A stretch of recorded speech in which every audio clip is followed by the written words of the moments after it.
This is the one. All right. Hello, everyone, and welcome to our 6th episode. Or is it our 7th? Sorry, I'm sorry. Please don't hate me. Look, You can hate him. I You don't can know hate why I me, did come too. yeah, hate it. You can hate it. Okay. No, don't hate me. I need love and affection. All right, but look, seriously, it's crazy. It's nuts. This is driving me nuts. Okay, it's driving me nuts to the point where I have to start doing it, so this way other people get annoyed at the fact that I do it. So this way they stop doing it. Because if they see me doing it, they're like, "Stop, please stop." I don't really feel affected by it. All right. The only reason I feel so strongly about it is because one day when I was teaching Sunday school, I was giving an illustration and I don't remember exactly what it was, but because this was like 2 months ago. But for some reason, I asked them to like weigh the consequence in their mind. And I did this with my hands. And it was like a closing point. And one of my students goes, 6, 7. And I'm like,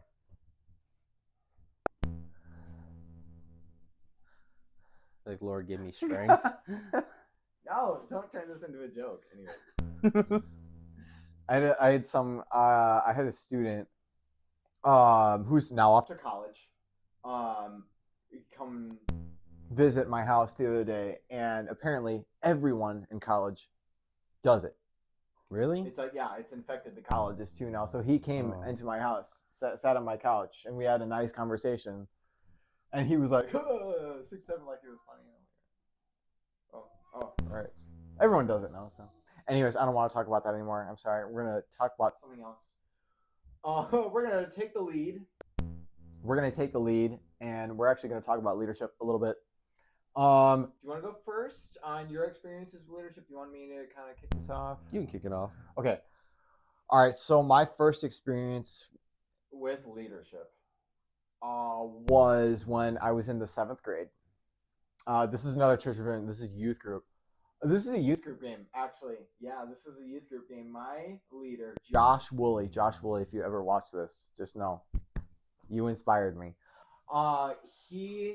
We did this little game, and like the entire youth group had no idea really the quickest way to do it, and I was like, oh, easy. And so I literally just said, okay, everyone line up. And literally everyone lined up. And I'm like in 7th grade, and like all my peers like were like, oh, he told us to line up. So we did. And I just started counting off 1, 2, 1, 2, 1, 2. And I split everybody into a group. And then like accomplished the mission, essentially. I like led it and just took charge. And after like that day, that youth group day, like that session, he pulled me aside and was like, Joseph, you have like insane leadership qualities and like capabilities. I was like, I do? He goes, yeah. He goes, you literally just told everybody what to do, split them all up, and then completed the object, like accomplished, got the task completed. And he's like, no one told you to do that. You just did it. And I was like, oh, huh. That's cool. I didn't really know what to think about it. But I just thought it was cool that I was told I had like leadership capabilities just from this little game that we played. I don't know, what was your first moments of like, oh, I'm leading this? I'm completely honest. I have really no recollection of when I first started leading. I feel like I've just always been in charge of something. Fair enough. But you got designated to be a class leader. It's like before you were a teenager, or You're talking about like in martial arts? yeah, in martial arts. I think I was like 12. Okay. I was 12 when I started learning but that was like specifically like fundamental leadership. And it wasn't even really leadership. That was more just about like we say it's leadership because like you're teaching a class. Mm-hmm. But as I've gotten older and more experienced in what like leadership / management and all that stuff is, I would say that was more of me just following directions, just being more of a middleman. Okay. So I wouldn't even say that's like really leadership. It's more of literally just saying like, hey, go tell them to go do this. And me saying, okay, hey everyone, go do this. So that's not really leadership in my opinion, but I don't really remember a time in my life where I wasn't in charge of something because from most of you guys already know, Micah's my younger brother who is not here with us. He had other things to do. Take a shower. I hope he doesn't watch this video. He'll be like, man, it wasn't even 5 minutes. We hit that at the same time. That We was not did. coordinated. That was not. We did not script that at all. Good job, writers. Anyways, but with like being Micah's older brother, and he could probably correlate, hopefully sometime down the line, that whenever we had something to do, me just being really bossy and really lazy, I would say, hey, Micah, go do this. And he'd be like, okay. And he'd go do it. How many siblings? How many younger siblings do you have? Now? Yeah. 5? Okay. So, I mean, right off the bat, you have 5 family members that look up to you. Yeah. Like, that's got to be huge. Nowadays it is. When I was younger, and this is actually pretty recently where it kind of just hit me. I was like, oh, like my siblings like look up to me. I didn't really like. It's gonna sound really bad, but I didn't really care when I was younger. Like, I was like, oh, cool, I have younger siblings. They're not looking at me. I'm not a role model. They don't really care. No, it's not something I would suspect that you would think about. You're just trying to live your own life, trying to do your own thing. You're growing up. You're trying to basically still probably please mom and dad. Trying to figure out who you are, maybe try and act cool around certain types of people. Yeah, I agree. Right? I Probably not really thinking too much about your younger siblings. I mean, even thinking like going back to like kind of like what you said was my first thing of leadership. Even when I was in school and doing stuff like that, I was always taking kind of more of a leadership position, like saying like, oh, we should all go hang out here. We should go do this. We should start this. We should X, Y, through Z. Yeah. But like specifically with a traditional leadership role, like in martial arts, I think probably I was maybe 14, where me and my brother were leading class, and I would just direct him without any supervision. Yeah. And then actually mentoring Micah in how to teach and how to do X, Y, through Z in the classroom. I want to quickly touch on the fact that there is more to leadership than just teaching them. Because 100%. Leading by example, in my opinion, is the best form of leading. But you can't teach unless you've done it. So, like, you can't teach martial arts unless you first know the martial art. You have to kind of put in the work and do it. If you're going to lead something, you have to, like, show the people that you are leading that, first of all, you can do this before you can instruct them into doing. Oh, fully agree. Fill in the blank. Fully agree. Leadership is something that is extremely important and something that is lacking nowadays. I mean, there's a lack of leadership. I think probably because there is a surplus of instruction. We live in a digital age. We have information out the wazoo. And there's basically tutorials on almost anything and everything that you wanted to learn.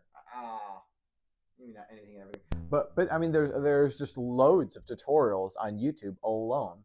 If you want to learn how to do something, you can just do it. Agreed. I think it's probably deeper than that. And also, we should preface this by saying we are not subject matter experts in this. This is all our opinions. Yeah. I wish we were subject matter experts in like the psychology and all that and the base study of a whole bunch of people. But I think, personally, that it's just lack of ambition. Less people, like, especially just based off just the amount of people I've met, people don't want to take it because either one, they have the anxiety of taking a leadership role. Another one's the amount of responsibility. 3, like I said before, the lack of ambition of trying to raise and be better. Yeah, just mainly like those key points. Fair enough. Because a lot of people I've met who are my age, especially just working a regular job, and even going through martial arts or even the military, just lack of wanting to just take the next step above. It's like, oh, I have more responsibility, but that means more work. It means more anxiety, more stress, and I don't want that. will it reflect on the paycheck?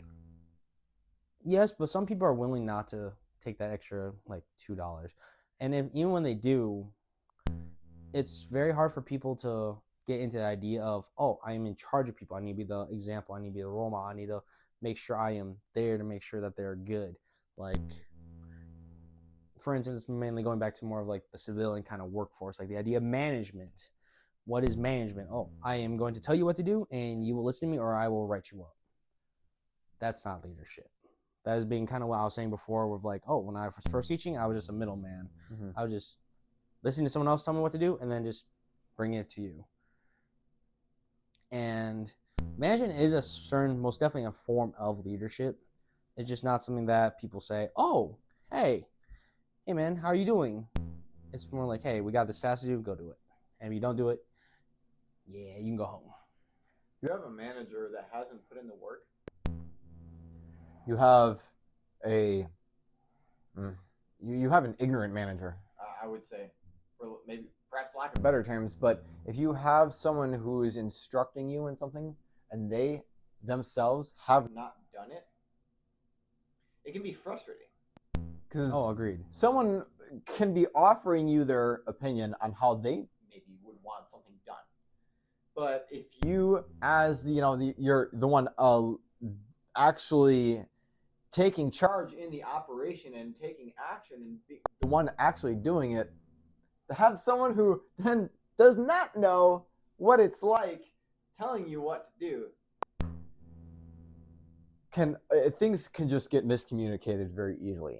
Agreed. And I think it really depends on like the type of leadership we're talking about, like either be instructional or be the role model, like you said before, or be in just everyday life, like a sibling, like we were talking about too. And there's different forms of leadership, right? There's the more like in your face leadership of like the military, where like, boot camp where you have a drill instructor or a drill sergeant yelling at you, screaming at you, saying, get on your face, go here, go there, go climb this mountain. And then you just be like, aye, sir, and then running. Or the ones where like, they show you how to do it, they do hands-on, they ask you questions, or even in the civilian workforce of just saying, hey man, how you doing? Can I, relieve you for your break? Something like that. But the problem with like things like that is like, especially in like the structured idea of leadership, it's structured. So it's very hard for like a person who wants to lead, especially like a lot of people, and this is not really anyone's fault because I don't think a lot of opportunities to be a leader are presented unless you specifically look for them. Until you are in a job and you work that said job, and then you don't get taught how to lead. You just kind of figure it out. So a lot of like, especially like new managers, they become a manager and then like, okay, I'm managing, but I'm not really leading. It's like a promotion. They don't understand that it's more than just a bigger paycheck. It's more responsibility. And if you don't take on that responsibility of being able to manage people, like you have to be able to talk to people. You have to Exactly. interact with people well. Depending, now, of course, depending on what question you're doing. about that. Question about that though, like in your opinion, right, is for people who aren't generally someone who wants to like go out and talk to people, like the introverts, right? Yeah. How do you think introverts get past like the talking and trying to be charismatic? Right. Someone who's an introvert, I feel like I've bounced around between introvert and extrovert. I feel like I might be somewhere in the middle. I feel like I was more of an extrovert when I was younger, and yet as I've gotten older, I feel like I've become more of an introvert. But that sometimes stems from maybe, I don't want to say being selfish, but there can be moments where it's like, oh, I don't want to talk to people right now. I want everyone to leave me alone. I just want to do my thing. I'm just going to do my thing, and everyone else can just leave me alone. Like, well, that's kind of being selfish because you need to be able to interact with people. And yeah, sometimes you're not having a good day. That's understandable. But if you're always having a bad day to the point where you can't talk to someone, it's like you're not going to be able to accomplish. You're not making yourself available. Yeah. Yeah, but here, making yourself approachable. I was taught this very early on. I don't remember. It was an instructor when I was starting martial arts, but I was taught consistency is key. Consistency and confidence are key to leadership. So, for instance, like, and I think this works really well in like managing, just keeping a very level head because people notice. People notice when you don't get angry and you just stay cool and calm and confident, and you just kind of just breeze on by. When like let's say like me being in management, talking to like let's say one of my employees, and saying, "Hey, you did this wrong," and then either like they're going like pulling attitude and just getting really angry or something like that, and be like, "Hey, I'm just here to listen."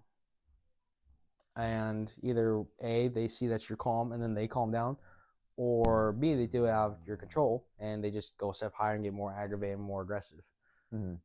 But a lot of people think, oh, I need to match your energy. So let's say I was correcting you and saying, hey man, you messed up this part, this part, this part. I need you to fix this. And then you say, oh man, hey, I did all these things right. You trained me. Like, it's not my fault, it's your fault. And me either going one or two options saying, hey, you know something? You're right. Let me retrain you on this and let's make sure this doesn't happen again. Right? Let's both take accountability. Or option two, I'll be like, no, I trained you right. Fix yourself. And you know something? Here's a write up because you just gave me attitude and just got mad. Like, you just started being aggressive towards me. I didn't like that. Taking it personally? Yeah, taking it personally. Removing yourself from the equation is not always easy. No, I fully agreed. But when having a difficult conversation with, let's say, a coworker, I've never had any of those. No, it can be very difficult to not take things personally, not answer sarcastically, not give an answer that's very smart alecky. If you feel like you've been asked a stupid question, if like there's someone who you're having a problem with and they come up and they maybe ask you a dumb question, it's very easy to just be like, give them a dumb answer that's just going to annoy them, which is only going to reciprocate to them that I am annoyed by you. It's like, what are we trying to communicate here? So you can take that selfish approach and communicate in that negative sense, but that's also loses control. You're losing control of the conversation at that point. No, fully agree. And I think it's very interesting to see how people react and do things, because I've seen a whole bunch of managers take it different ways, right? I've seen managers who are like, I don't care, screw it. Mm-hmm. Or managers who are like, nope, I am going to end their career here. They're no longer working. And like, I'm not perfect. Like, trust me, I've been yelled at by people who were below me on the totem pole, and I've been thought, man, I really hope they do not work with me tomorrow. But they still work with me tomorrow. And then, you know something? Like, I had to just say, well, apparently it wasn't that serious. Okay, cool. And move on. And I try my best just to be like, even if, like, let's say an employee is still catching attitude, to still be like, hey, man, what's up? Yep. And some people could be like, oh, you're faking it. Be like, no, I'm generally just try to forget it. But to a certain degree, every day kind of needs to be a fresh day. It does. And like, I'm not saying like I'm forgetting all resentment on my side. Like, I'm still human. Sometimes I'll be like, man, I just do not like working with them. And that's just my human response. It's just saying, oh, this person just gives me attitude all the time. I don't want to work with someone who gives me attitude, right? Because it's like, it's annoying, right? I'm human, right? I can't be perfect all the time. I wish I could just say, no, hey, you gave me attitude one time, well, whatever. But generally speaking, like, and this is not a very common problem in my life, at least specifically my life. Most people who I've ever given a correction to be like, oh, my bad, dude. Won't happen again. I think I've only had very few instances where someone's continuously giving me attitude. Another thing that more so for me, because I am a father of a 5-year-old, is leading with that kind of sense that you had of having an older, or not older, a younger, much younger sibling that has someone looking up to you. Only now it's not just a little sibling. This is a little person. This little person. Yeah, but that dynamic is very different. Oh yeah, but it's a lot like that, but blown up. to be much bigger. Cause like, I mean, there are times where I'm just brushing my teeth, and I'm just brushing my teeth, and he just comes in and he just wants to look at me, and he's just looking at me brush my teeth. Now I'm not thinking about me just brushing my teeth and keeping my teeth clean. I'm thinking about the way that I'm brushing my teeth because I know that he's watching the way that I'm doing it. So now I have to make sure I'm doing it correctly because there's this little guy looking at me. But it's that way for like everything. And they watch everything. The way I And you speak. No, yeah, like I copy things that my dad does, Mm-hmm. and I didn't even think I was copying him. It had to be someone had to tell me where it's like, you do the same thing as your dad does. The way I sleep apparently is the same way my dad does, and I don't even watch him sleep. I really don't. Please believe me. That's funny. I mean, things can just. Well, I thought you were adopted. I am adopted. That's the crazy part. Wait. Like, sorry to call my dad on this, and hopefully, like, I don't think he watches this. He might watch this, but if he does, and he gets this far in the video, hi, Dad. He sleeps on his back, and sometimes his side, but usually he ends up on his back. It's better for you, though. It is better for you. It's 100% better. Yeah. I sleep on my back like that, like the same way. Hmm. Like, it was called out to me. They're like, you sleep exactly the way Dad does. Is there anything he says that you also say? I think so. I can't say anything off the top of my head, but I've been told I have the same manners as my dad. So, I mean, that's a good thing. Like, it's positive things, right? But it's just weird things where it's like you don't really notice that you're copying it until someone says you're copying it. And especially, like, from son to, like, father or father to son, like, just, like, that kind of, like, interconnection. And maybe it's because I'm the oldest son of the lot that it just so happens that, like, I take on some of those, mannerisms. Mm-hmm. But that's an interesting point to leadership where, like, sometimes you don't have to do certain things for things just to kind of, like, flow down. Yeah. It just needs to fall into place just by you doing the right thing. Exactly. Or just doing something. Yeah, true. Like sleeping. I don't think sleeping is good or bad. I think it's good. Technically, it should be good. But in this case, I won't say it's good or bad. I just do it. Sleeping is good for you. I need more of it. Anything is bad for you. One of these days, we'll talk about my work schedule. Too much work. Yeah, I mean, like, just like leadership. I think it's very, but like stark differences in just types of leadership, right?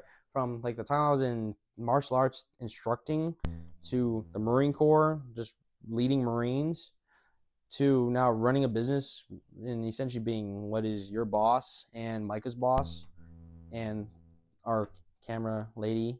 Hi, Melanie. Hi. Being her boss essentially and just leading you guys through this journey that we're taking. So like it's just very stark differences. Like in the martial art world, like a lot of people don't understand that, like, for at least when they meet me, that I've been essentially like been in a leadership role since I was 13. And now I am 22. So that's what, 9 years? Almost 10 years of either leadership or management. So of learning like how to lead people, either leading people and then executing missions and goals in some type of form. Let's talk about delegation, because I was thinking about the way that you lead, and I was just thinking about your delegating. Can we talk about that? I know I wanted to talk about your Marines experience a little bit, but I want to talk about that maybe in a little bit later. So I had to learn I've been bad delegation like my entire life. Why do you say that? Actually, you should have. So like when we were opening the business, I took on a lot of tasks myself and just kind of set everyone away. But that's where I kind of played to my strength of wanting to do everything. So I am essentially the kind of leader who likes to know how everything's doing and then just do it myself. And not because I don't think other people can do it better than, or like I think people do it better than me or worse than me. It's just I like to be in full control of what I'm doing, especially certain tasks I think are very important. For instance, like when I was in the Marine Corps in my job, so I did administration in the Marine Corps. I was an 0111 admin specialist. I worked at IPAC, and for those who don't know, that's an Installation Personal Administrative Center, where we do a whole bunch of paperwork on personal records, financing, stuff about dependents, awards, pay, literally everything about a Marine. It's like their history and all that stuff we do. And I would get tasked with like doing something, and I would be like, oh, my boss would be saying, hey, you and so would need to do this, and I would say, cool. And I would look at so-and-so and say, Here's the easiest task ever. Go do this. And I would take on like the brunt of it. Okay, that is oftentimes leading. I feel No, like, that is bad leadership. That is very bad leadership. but oftentimes a leader delegates and takes on the heaviest responsibility. Yes, but then the course of what I learned in the Marine Corps, and it's very different than like once we talk about other types of leadership I've done, is it doesn't help the next Marine. It really doesn't. And it took me a very long time to realize that. Where it's like, oh, hey, I get a task and I should be teaching my younger junior Marine who's underneath me and is trying to learn from me, giving him the harder task, and then me from the background who knows how to do it and can kind of figure it out, be able to assist him and make him better, versus me taking on the task and that Marine just kind of being like, oh, cool, I got this little task. That can be, I suppose, that can be a challenge of just finding how much is too much when it comes to giving someone else responsibility. I don't think there's ever essentially, well, maybe there is a little bit too much, but I think in terms of just learning, I think it's always better to have a very big bundle of giving it to somebody and then letting them kind of figure it out and then making sure you're present. So like for instance, when I give you tasks, what do I usually say? Say, hey, if you need me, let me know. And then what do I usually do every week after I give you that task? Check on me. I check on you, make sure, and then I ask you questions, be like, hey, you should do this. And I'm still interjecting my thoughts into what you're doing. But I'm not micromanaging you and I'm not taking that task away from you. I'm trying to say, hey, do this. For instance, I've given you the task of getting two more students into our school. Right. And I only gave you that task last week, essentially, and it's only been 1 week. And I still said, hey, I need you to get 2 students. I know it's only been a week, but hey, don't feel pressured, but feel pressure. Right. But I didn't say, hey, where are my 2 students? Mm-hmm. I said, hey, cool. If you need help, let me know. You have till the end of the month. Right. Now, here's where I could fail in this saying leadership. Whoop. Oh, also, sorry to interject, but we got new microphones. Hopefully they work. But here's where I could fail as a leader, saying just not bringing it up. Now, in this case, like sweeping it under the rug. Sweeping under the rug, right? And saying, hey, man, you do not need to worry about these 2 students, right? And I technically say, don't worry about these 2 students, but I don't want you to feel stressed because it's not a prominent thing you need to do, especially when you have classes to teach. So me as the leader and having that overview of what needs to be done for the school and for our business and saying, hey, your priority is the students that we have right now. Your second priority is getting more students. So me knowing that and having that overview, I know not to press you so much on saying, hey, we need more students. We need more students because we need money. We need this. We need that. Because your priority is right here.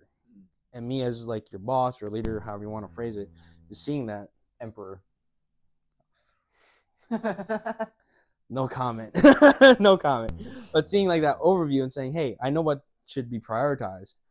And then reminding you, but knowing that your priorities should be the ones that are in our school. Because our priority isn't just to like say, oh, cool, we got them. Cool, we're going to forget about them. Our priority is to teach them.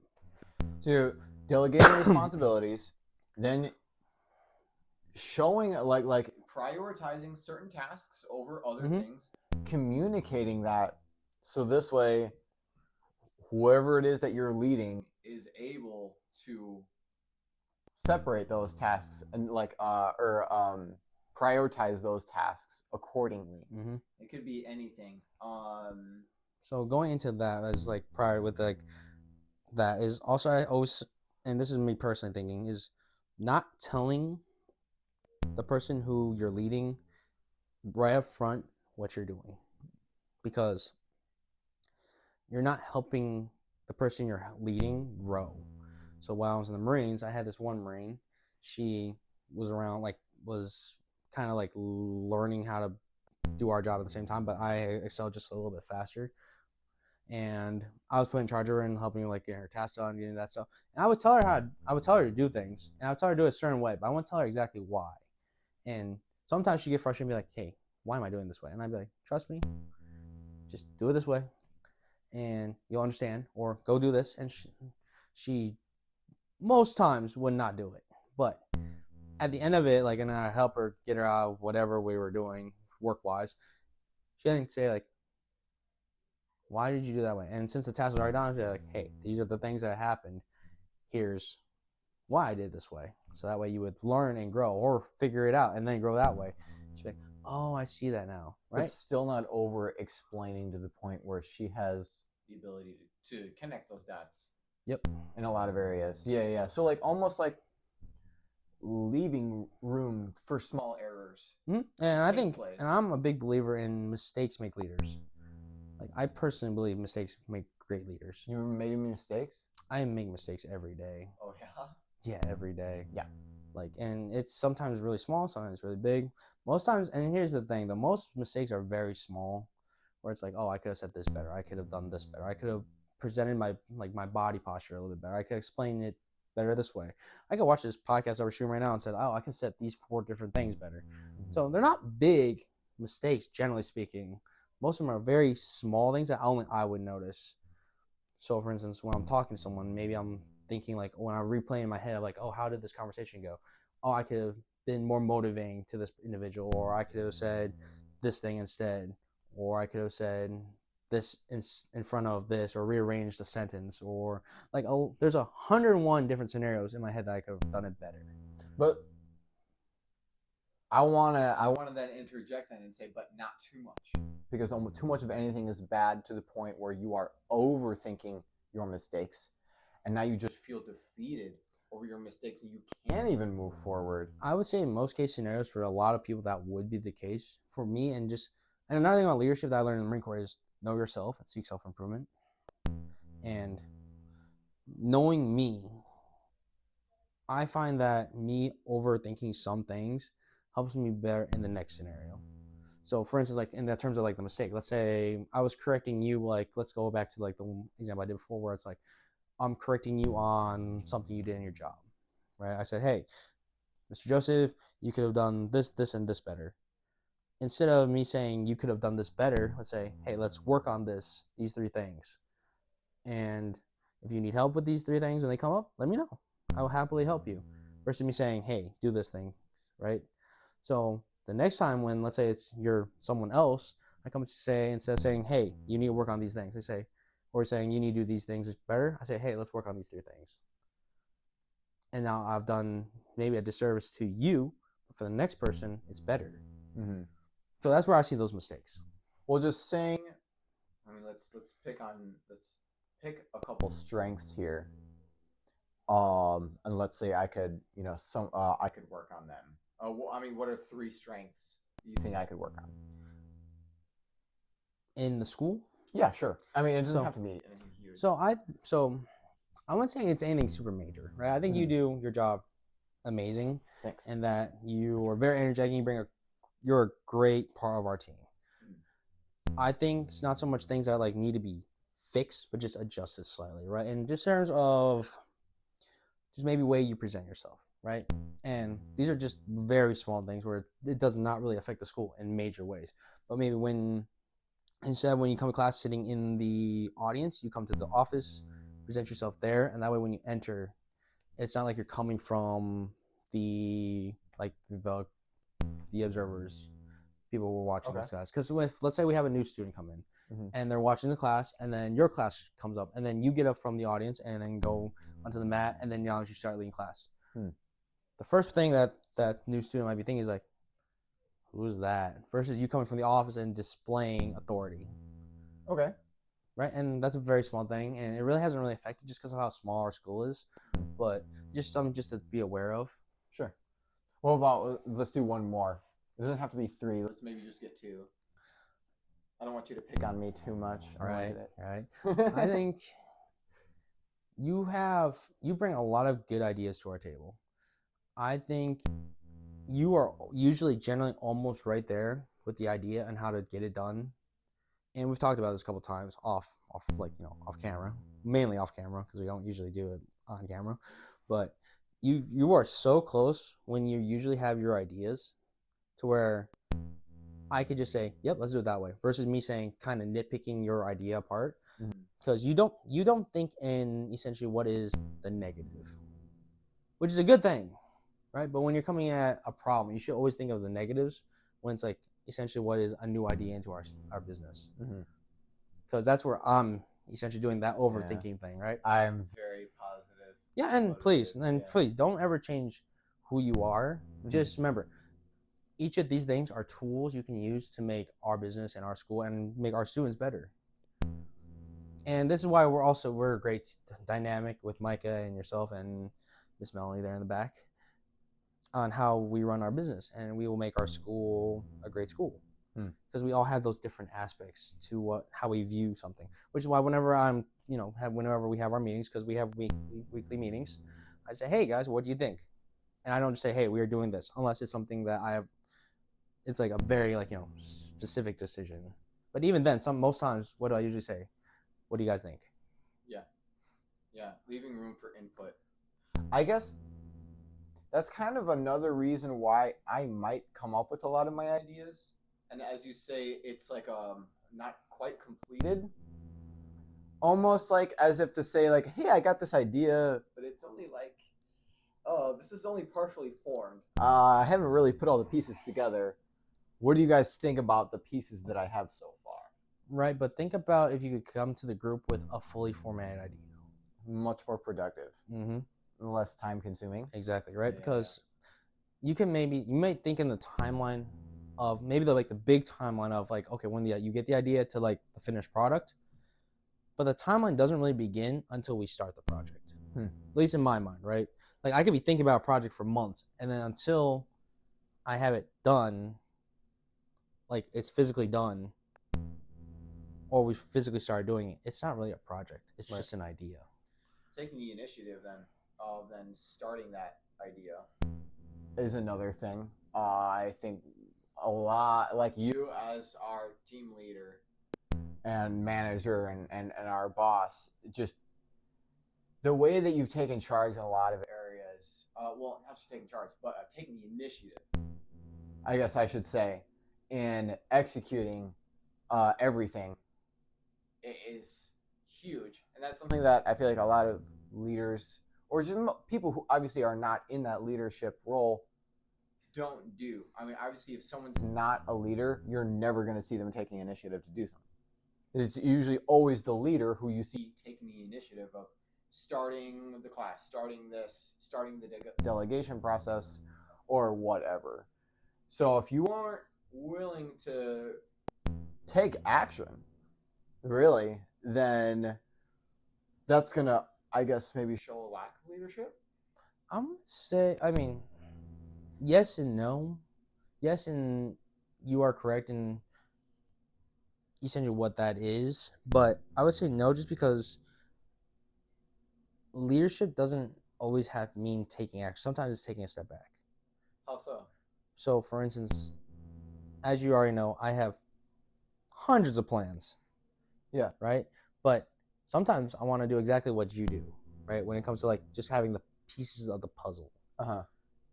Imagine if I brought all those little pieces of the puzzle every single time I had like just that beginning thought of an idea. I brought it to you and Micah and Melanie. Would you guys not be more confused? Where I say, hey guys, let's do these things. Mm-hmm. And then you guys are like, okay, when, how, and where? And I say, I don't know. Right? So at that point, you either just have no clue or you're insinuating that you want us to make that decision. I feel like. Yeah, both. Make sure both. Right? And this is where not taking action is very beneficial. Where I say, oh, I don't have this idea fully formed yet. And I don't have like a base plan. Because remember, planning will always change. A plan will always change. Mm-hmm. Right? But having the foundation of the full plan, in my mind, is what will make us successful or not successful. Because remember, if I say, like, for instance, like, oh, I want our school. Okay, how are we going to do it? You're like, well, I don't know. And then you say, ugh. Well, if there's no plan, it's like, what are we trying to do here? It's like, I have this idea. It's like, okay, nice. It's like, okay, we need to create a plan and then stick to that plan. Mhm. Even though the plan is probably going to go sideways some along the way, you kind of want to be expecting that. Right, but that comes to being adaptable. Yeah. Learning how to change the situation, right? And that's another part of leadership, I would say. But going back to like that point of taking that step back, of me saying, I need to take that step back. I need to do a little bit more planning. I need to think about more and then present it to you guys. But it does you guys a disfavor because now either one, you're going to be confused, or one, you're going to be confused. Two, that is going to, maybe you guys don't care, which is perfectly fine in like that kind of scenario. Or three, you guys are going to look at me and say, he does not know what he's doing. Hmm.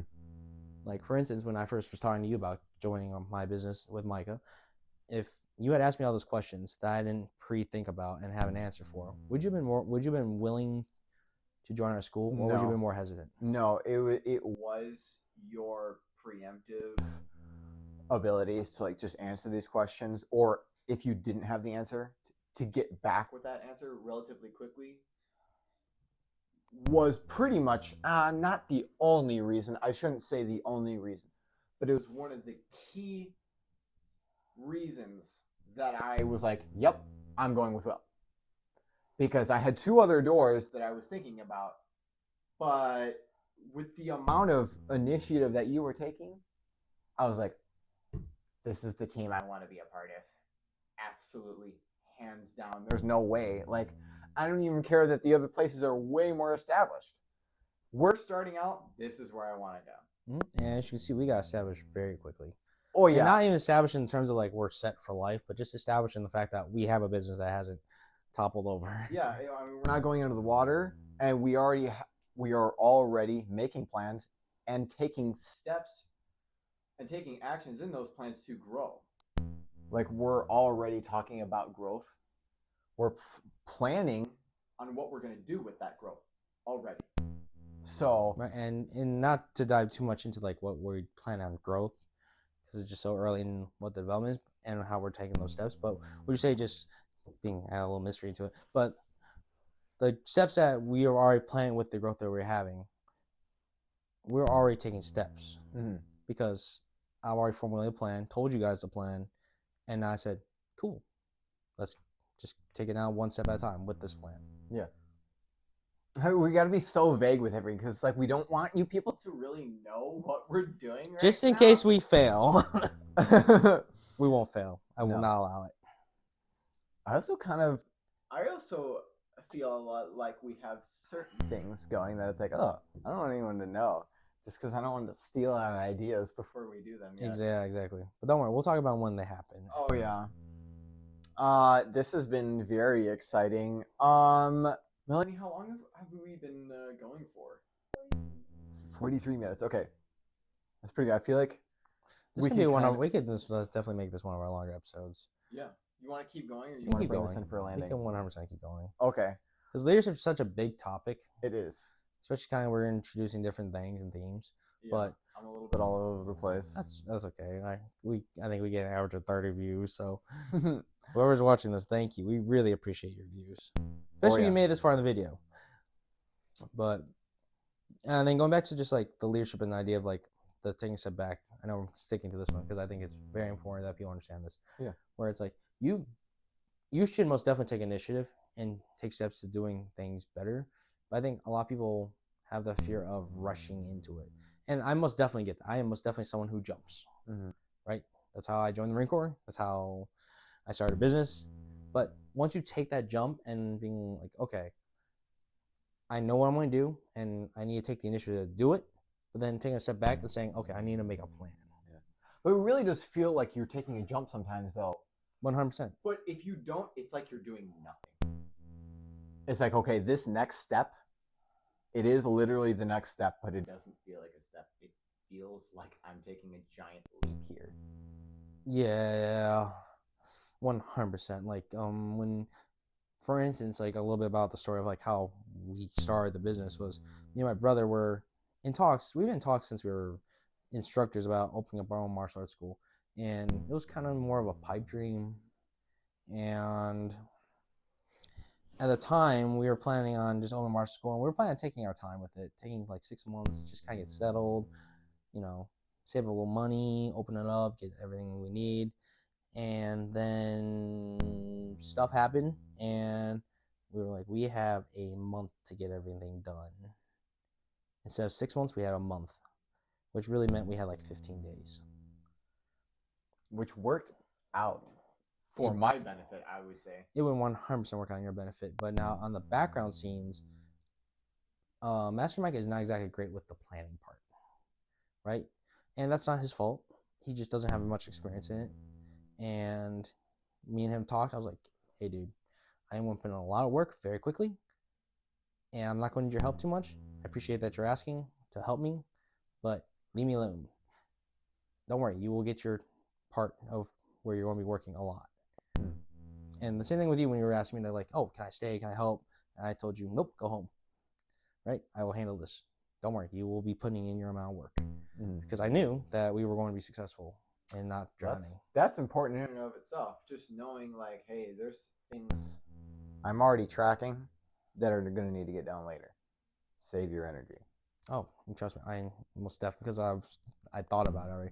But the nice thing was during like that 18-ish, essentially what was 18 days of extensive labor for me, where I was sleeping maybe 2 hours, going back to that sleep thing, right? Oof. I was sleeping like 2 hours a night. How many nights were you doing that for? I did that for about 15 days. All right. Yeah, I was on a lot of coffee. Don't do that. But don't overwork yourself. Know your limits. Well, I knew it was a short-term sprint. I knew I was sprinting. Yeah. It wasn't a marathon. It was a sprint. What I knew what for you guys is what is the marathon. So I was taking that idea of like, okay, I need to sprint through so that way we can get to the marathon. So I knew the sooner I finished, the sooner I could stop. And by stop, I mean just stop what I was doing essentially. Right? And then just let you guys essentially do what you guys do best and take the reins and instruct.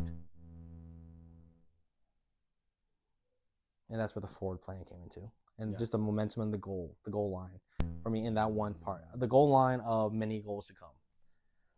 I knew that I would sprint and be very fast and do everything quickly and just try to save as much money as possible as I'm spending a lot of money. So that way I could save money. And that gave me the strength to persevere and keep going. You know, some days I would wake up and just say, oh, what am I doing? Yeah. Making mistakes along the way too, I imagine. In this case scenario with the business, I did not really make too many mistakes. I wouldn't say I didn't really make any major mistakes. Just with how the things were going. Yeah. Just because of how much forward planning I put into it. But it wasn't really so much mistakes because it didn't really involve a lot of people. And I knew essentially I had the plan of what I was doing. I just stuck with it and I trusted the process. And so with me trusting the process, nothing really went wrong. Like we had some little bit ebbs and flows of where things cost a little bit more, things cost a little bit less. I didn't budget things correctly just because I didn't really know. I was really guessing. So things like maybe like those could be considered mistakes for me to know better in the future. But it wasn't like, oh, we're going to fail because of a mistake, or oh, this is like very like this is knocking me back because of this mistake. And there was nothing like that. It was just like, oh, I was off by like $100 or $200, and I was like, oh, cool. I had to spend a little bit more money on this, or I had to spend a little less money. I think another thing is just like the motivation to keep going. That was probably the biggest part. But that's not really so much leadership, that's more endurance. Yeah. But to key that into the leadership is like that overview of like knowing what's happening. So like I remember like when we got the keys to our building September 15th of 2025, we were ready to open September 30th. Yeah. Oh no, we were ready to open before that. 2 weeks before that. So September 15th we got it. September 20th we were ready to open essentially because we put out on the mats. But with the private lessons and whatnot. Yeah. So essentially we started like all the business planning and all that stuff back in August. So technically, it took us about 18 to 20 days. I had to do the exact numbers. I can get back to you guys on that. But it was essentially within a month. Essentially within a month we had a full business. Because like while essentially I was on my computer researching martial arts schools. I was on my computer researching what needed to be done, like licensings and stuff like that. And on my computer researching like, okay, how much does this cost? How much does this cost? How much does this cost? How much do I need for this? How much do I need for that? A lot of just number crunching and trying to guess about how much I needed. And then just once I had all the numbers and all the data, just going on doing it, which is really simple. So like before I would do like that one task, there was like 7 hours of research into that one task. I once spent like 3 hours like researching paint, right? Just because I want to know what kind of paint would last longest and if it got scuffed or not, which was a very good thing to research because of just kind of like how you run your classes. Leadership requires work. A lot of work, right? And going back to kind of like how I was as a leader, I did not think I was going to be like this kind of leader when I was a kid. No. Even when I was did like, you think you were gonna lead? I've always liked being in charge. I think it's just a personality thing. I like being in charge. Okay. Mainly because like for me, I always think I know what I'm doing. You know, sometimes I do not. Right. So sometimes I take that step back as someone who's in charge and say, I don't know what I'm doing. I need to learn. Do you think that sometimes just like the fake it till you make it kind of thing is like a good leader? Or I mean, not say a good leader, but no. Even if you don't know what you're doing, even if it feels like you don't know what you're doing, just pretending like you are or acting as if you are and doing something. I think to a certain extent, yes. I think sometimes like we actually talked about this a couple weeks ago, but I don't know how much more of things I'd be faking, right? Like when in the very beginning of us opening it, I was most definitely faking that I thought we were going to be successful right off the bat. We're like, yes, we're not going to like, drown essentially in debt right away. For sure. It was most guaranteed, hands down, no doubt. Yep, I was very confident in what I was saying to you right off the bat. I was like, nope, we will not fail. We will be fine. Yeah, no, I most definitely did not know we were going to be like good to go right off the bat. There's going to be doubts. Doubts are going to creep in.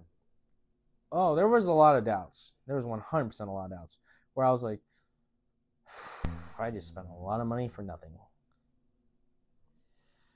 Yeah. The mental game that can go on whenever there's any kind of difficulty and you start getting doubts about things. Very important that you said persevere. Yeah. That's a good word. Yeah. Persevere through those. The hardest part about starting a business in my mind or just taking a leadership role is just starting, just doing it for the first time. But that is what a leader does. A leader takes the first step and fails first, learns first, then teaches. So that way the people behind him don't do the same thing. It's also good, I think, to also have people,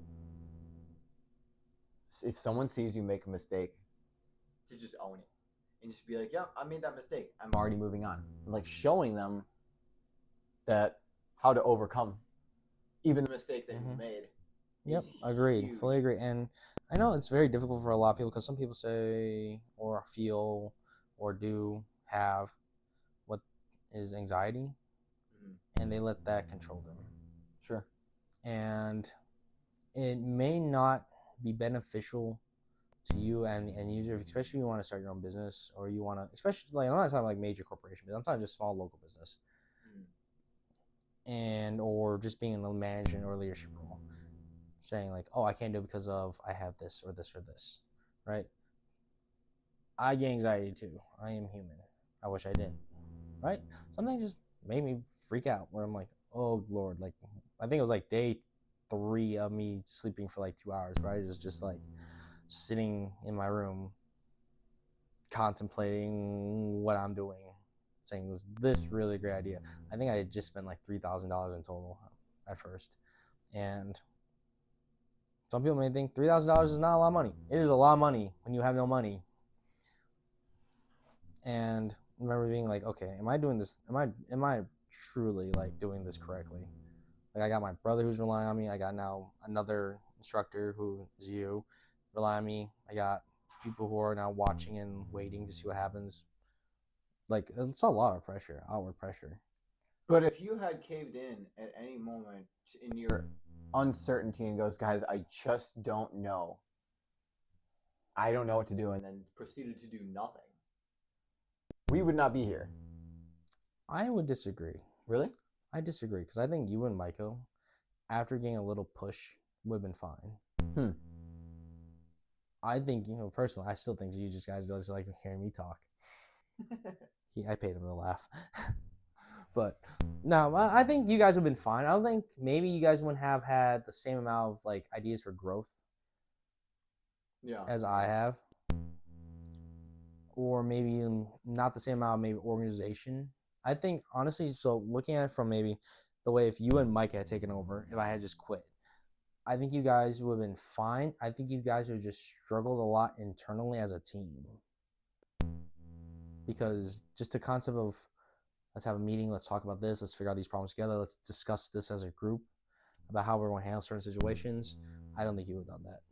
I think you guys would have just been reactive versus proactive. Where something came up and then you guys would react to it.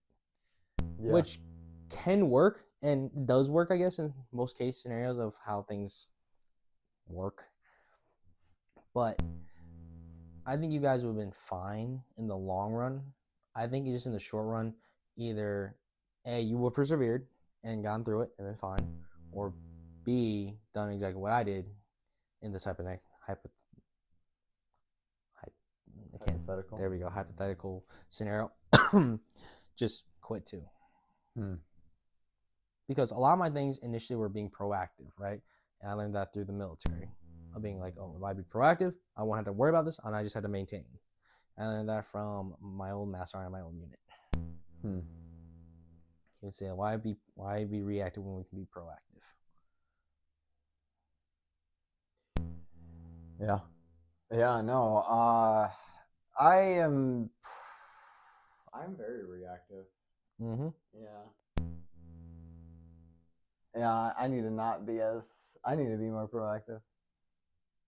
I am very reactive. Now something being reactive isn't always a bad thing. Like in your line of work as the instructor of the school, being reactive works out very well for your classes because if something happens, you can react to it right away. Versus trying to be proactive. Like there's a balance to it, right? There's a balance between being proactive and reactive.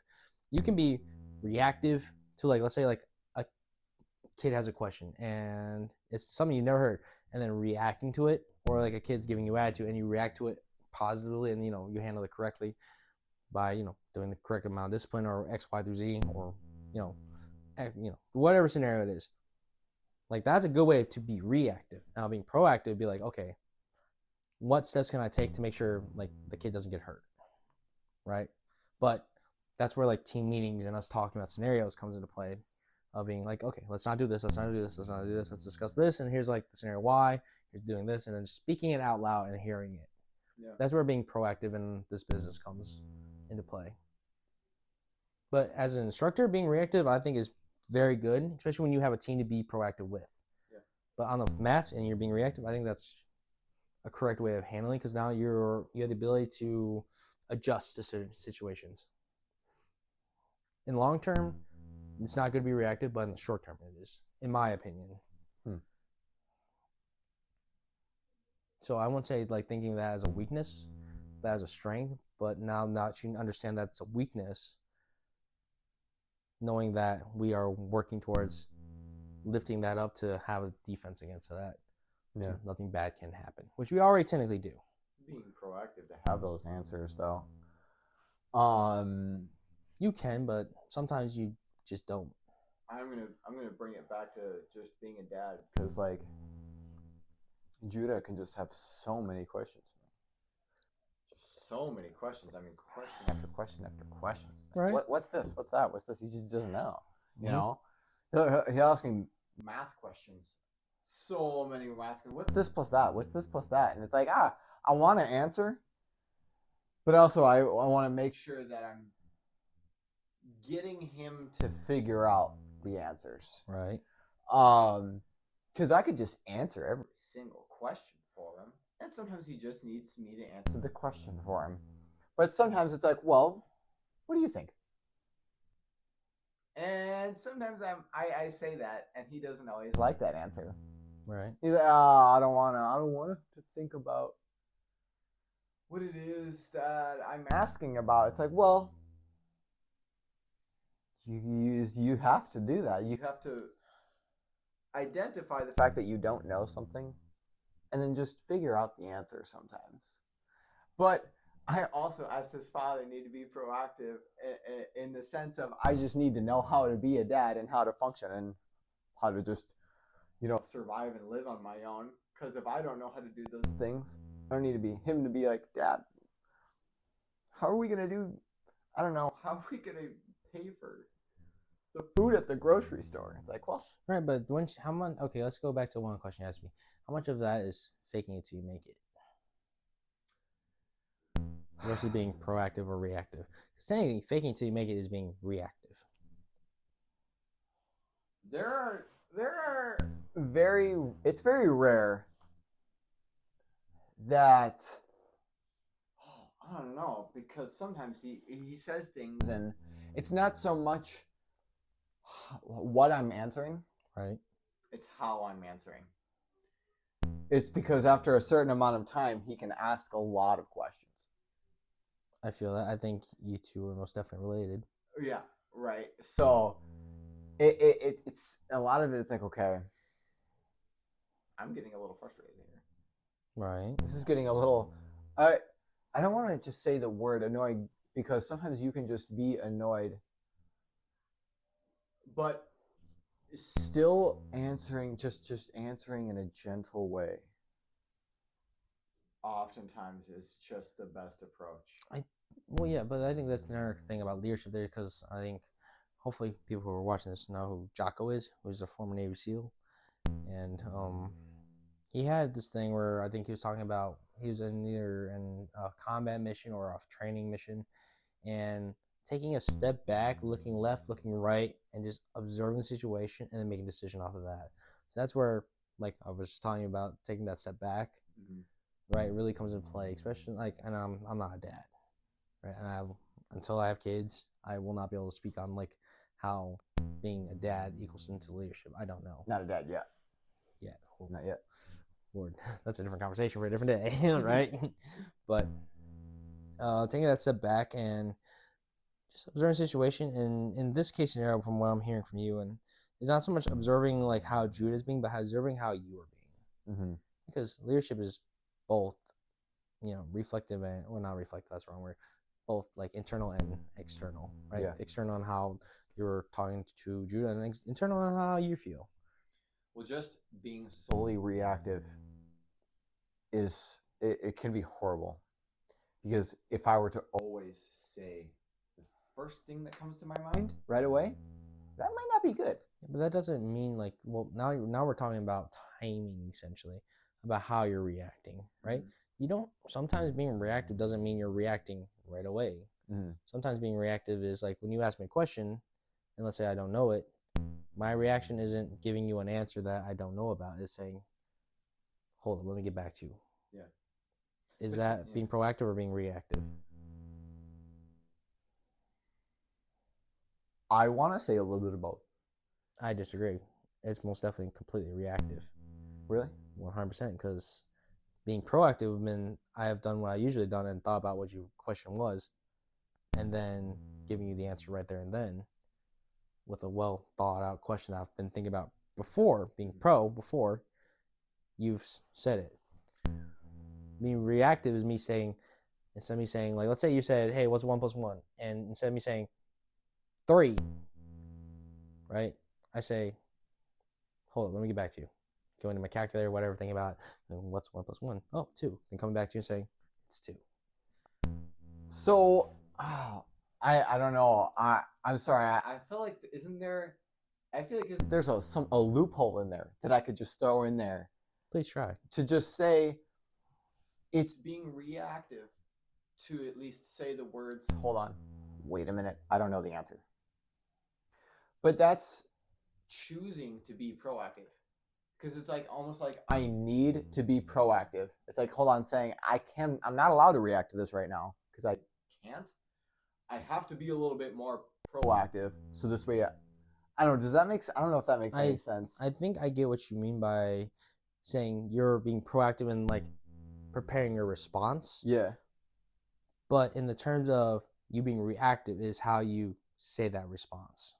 If that Right. makes sense. Okay.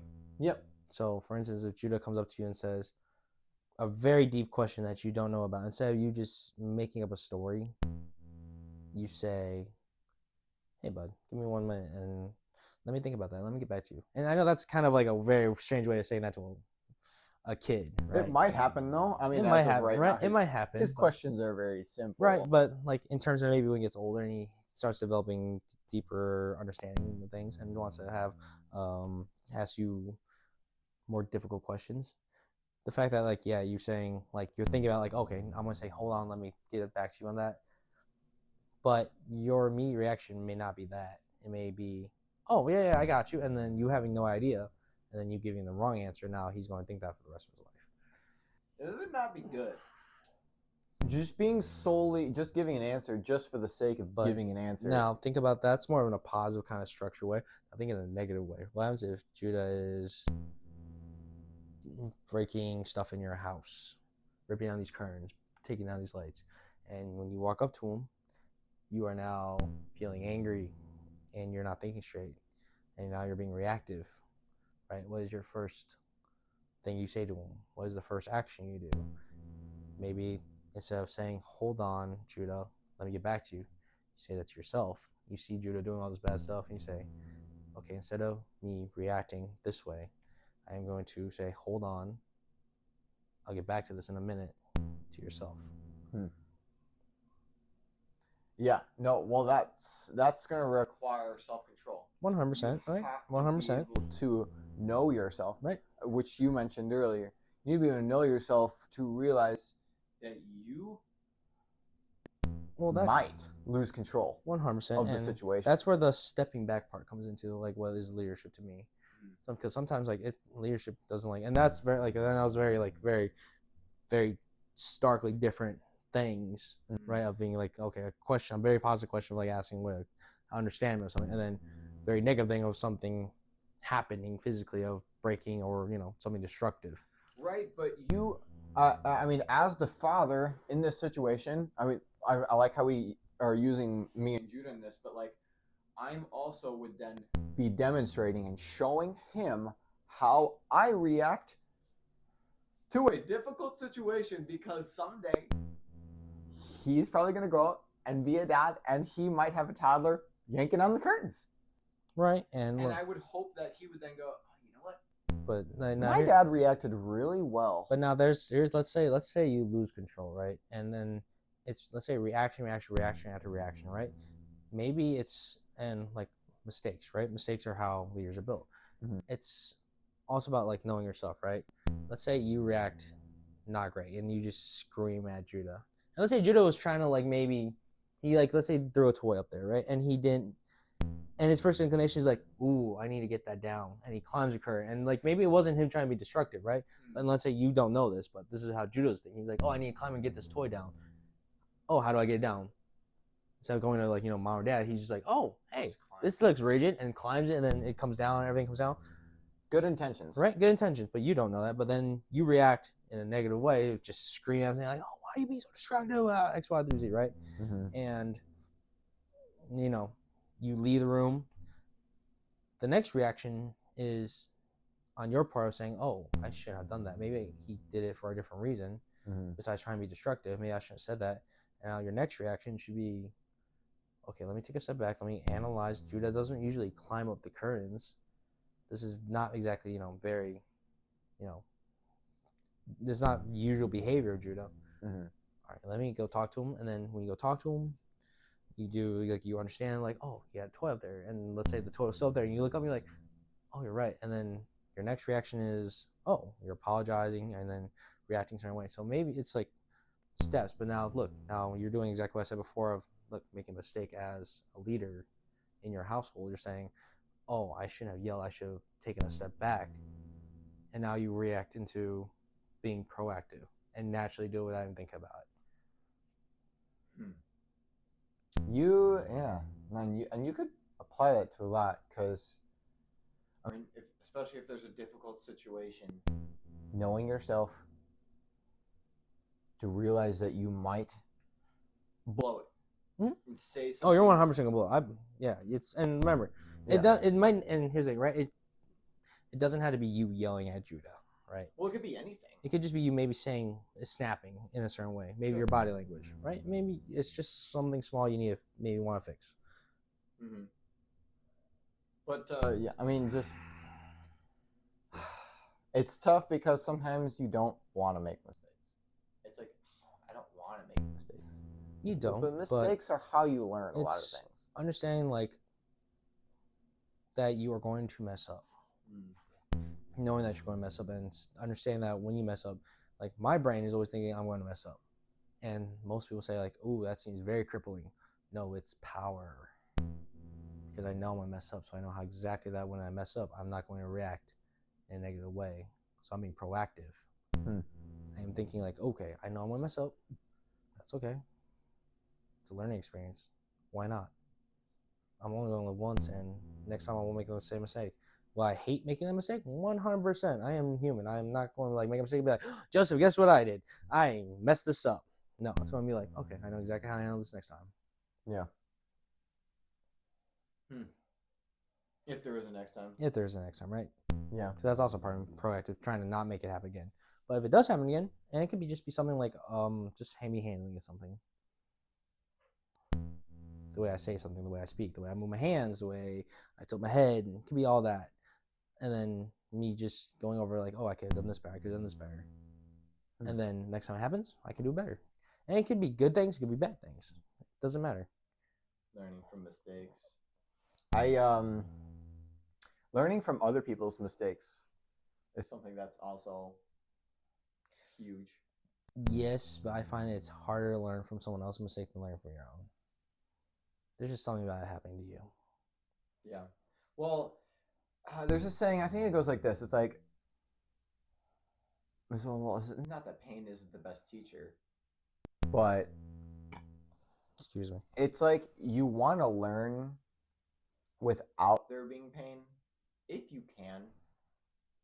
But a lot of times, mistakes and oftentimes through the painful experiences are oftentimes how we learn. Agreed. And just accepting that and being okay with that. A lot of times, it is a huge battle. It can be a battle, but it oftentimes is the key that people need because you make mistakes and you can get defeated and just live in that and soil in it. And if you do, you might have a hard time getting out of bed or whatever. And you got to get through it. You got to get through those mistakes. No, 100%. I agree. And look, I'm not perfect. Most days I lay in my rack and just say, I'm not getting up. I'm going to sleep another 20 minutes. Right? Trust me, I sent you guys all a thing of like, oh, get after it. 2026 is our year. It is now January 10th, and I slept more times than not in the past 10 days. Slept in than just getting up there and saying, yep, I'm going to go work out, or I'm going to go do something for the business, or I'm going to go do something for my other jobs. I'll just lay there saying, oh, 20 more minutes, and sleeping. Versus getting up and getting after it every motivational speaker will say. Sometimes having that extra 20 minutes in my bed is perfect. And that is exactly what I need. Sometimes, me saying, okay, I need this just a little mental break. Like, as much as I love to be one of those influential, influencers of saying, oh, you need to wake up at 3 a.m. every morning and go work out and have a six-pack and run 30 miles every day and make $1 million from nothing. You need to build your own world. You need to do all this stuff to be successful. No. Well, me saying no, look, life is life. We can only take it one step at a time, and hopefully it's the right step. Yeah. Yeah. No, I mean, yeah, all those things that you just mentioned are great. And of course, I mean, I would also love to be a speaker on that level. I think about a lot of people I listen to who just they just have a lot of followers and they have all a lot of money and they have all success. Some I'd love to do that, but I would actually starting out. I would love to have someone super famous come to our podcast where we're getting like an average of maybe 45 views, and just come to our podcast and just talk and like have like and be like, look, man, there's no pressure. We do not we're lucky we break like 50. You're literally just talking to us, and probably this video is not going to get shown to anybody. There's going to be like nobody watching. I mean, besides the 50 views, trust me, I am appreciative of the views that are happening, but like, hey man, you can watch like this video. I get nervous every single time before we start this podcast. Really? Yeah. Every time. I mean, like beforehand, I'm always just like, post. What if I say something horrible? And everyone online then is just like, oh, I can't believe he said this horrible thing. It's like, hey, you know what you can do? You can take that mistake and do better than the next one. Yep. Next time. Sometimes I feel, great when like what I say makes sense. Sometimes in my brain, like it sounds really, really good, and I say it, and I'm like, I don't know about that one. Well, I think we should cut it off here. I agree. Thank you guys for watching and tuning in. This has been our first podcast on 2026, right? Yep, that is correct. So yeah, without Master Micah. Master Micah with us to stink up the place. I heard he's taking a shower. Yeah. Oh, we said that earlier, so okay, that joke kind of, but screw it, why not? Anyways, y'all are great. We'll catch you guys in the next one, episode 7. Yeah, please comment, like, and subscribe. See you later. Adios.